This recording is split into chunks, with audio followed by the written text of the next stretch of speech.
Rob Greenfield here, and most of you know me as a pretty good news guy, a very positive guy. Well, today I have some not so good news, and that is that last night my Bamboo bicycle was stolen. This is the Bamboo bike that I've used to bike across the United States doing good deeds for others, and here it is stolen. It's one of the very few possessions that I have. I have only about 100 possessions to my name, and this is basically one of the most important ones, so it's pretty soul-crushing.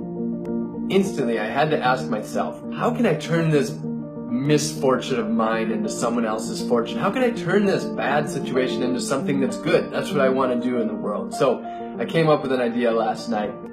There's a lot of kids out there who have their bikes stolen that live in low-income scenarios where they can't get another one. So what I'm going to do is raise funds to buy 10 bikes for kids who have had their bikes stolen, have had their souls crushed, and make my bad day into their good day. The next morning, after setting up the fundraiser, I borrowed a bike and set out in search of my bike.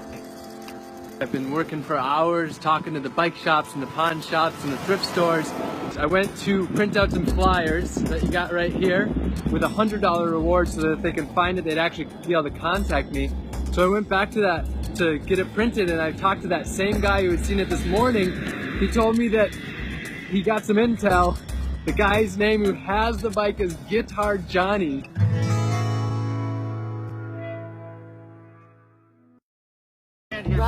Greenfield. Very nice to meet you. Mark. Very nice to meet you as well. When I walked up to this group and said, hey, it was Guitar Johnny, they were all like, oh, Guitar Johnny, not again. So Guitar Johnny's kind of like just, he always steals bikes or what? I'll tell you the honest truth. The kid's got a habit. He's got a good heart, very sensitive kid. Yeah. After hanging out for a while, a really nice woman named Chrissy told me that she knows where Guitar Johnny hangs out. Well, look, I can't promise anything. What I'm going to do is I'm going to go and see if I can find it. If I can find it, because I know where he hangs, I know where he's at, probably. Well, I might as well just go. I might as well go with. Chrissy took me to a McDonald's nearby, and sure enough, Johnny was there. Don't lie to me. And he's telling me what's going on. Okay. All right. So, what did they sell it to you? I mean, what? After a few minutes, Chrissy got him to admit that he stole it, but the problem was he didn't have it anymore. He said he gave it to a woman named Michelle. And say you're sorry to this man. So here's the deal. I know that you stole the bike. The thing is, I'm not going to call the police because how is jail or things like that going to help? That's the thing. What we need to do is we need to make the world a better place. You know, like you sing about and shit. Here's the thing, Johnny. Here's a good thing. I actually did a GoFundMe where people could donate, and then I would buy bikes for kids who have had their bikes stolen. Which means you're actually part of something that's actually really good right now. Thank you, Johnny. Let's get a handshake.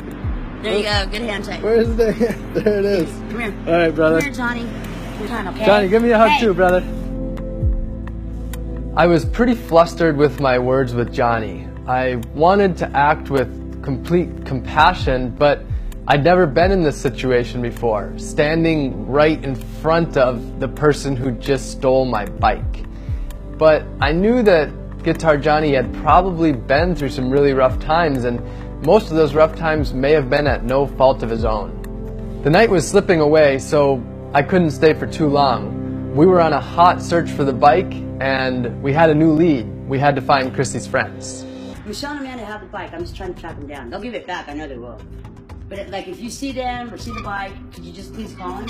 All right, thanks, man. You're welcome. All right, we'll see you later. Thanks, brother. Have a good one. So I just parted ways with Chrissy. She's been helping me for the last couple hours, taking me to all the spots, looking for this woman, Michelle, who's the one who bought the bike from Guitar Johnny. I'm gonna keep on going. She gave me some spots to check out, some bathrooms, some fire pits. Just met this guy who's staying right here, and it sounds like Michelle's inside the women's bathroom. The woman with the bike, she was here this morning with it. So I found her. Is the bike in there? Yes, it is. So there it is. Come get your bike. Oh man, it's got some tape over it. Yeah. There it is. We got the bike back. Yeah, look. You got a bike back. Let's But what I'm doing is I started a campaign. I raised funds and I'm buying bikes for kids who have had their bikes stolen, so that my bike theft gets turned into something good. So it actually is working out pretty well. Okay. Here, I want to give you $5 to donate to that campaign. Okay, cool. That's fine. Sweet. Thank you. No, thank you. This is great. That really touched my heart because she was homeless herself and obviously going through her own hard times, but yet found it within herself to give to something greater than herself. I'm grateful for it because I'm overwhelmed. It's paying it forward, but honestly, I'm just glad he's got his bike back. Well, I love you very much. Actually, I'm very grateful for this because I don't spend much time with homeless people, and this has forced me to really get to know some people today. There's been amazingly helpful people. Not only did I get my bike back, but when I got home after a long night, I went on the internet and I looked at the GoFundMe campaign, and it had raised almost $5,000, more than enough to buy 10 bikes for kids. New at 6, a man who had his bike stolen is now turning his loss into someone else's gain. Now I'm at the Boys and Girls Club in San Diego. We picked up 10 bikes to give today to kids that are about 9 or 10 years old. I'm super excited to see their reaction and their excitement from getting a new bike. He's teaching these kids about compassion. So when I found Johnny, I gave him a hug because I believe that compassion can help each other. Looks like the perfect bike for you. All right, we ready? Awesome.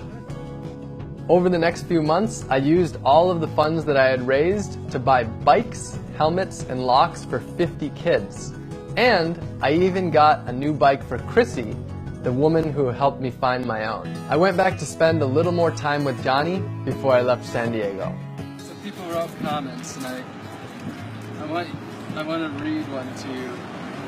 Victoria said, "Please tell him I can only see gorgeous and potential in his face. Please help change the direction of this guy's life. He still looks so healthy and damn cute." Is what Victoria said. I can't say for certain that my compassion towards Johnny changed his life or will change his actions in the future. But what I can say with near certainty is that being unkind to Johnny or being cruel to him wouldn't solve the problem either. The problem runs much deeper in society, and the solution has to come through compassion and caring for one another. And give me a hug goodbye. See you, brother. Nice to meet you as well. And I hope that my compassion today touched you and will inspire you to act with more compassion, kindness, and understanding in your everyday life.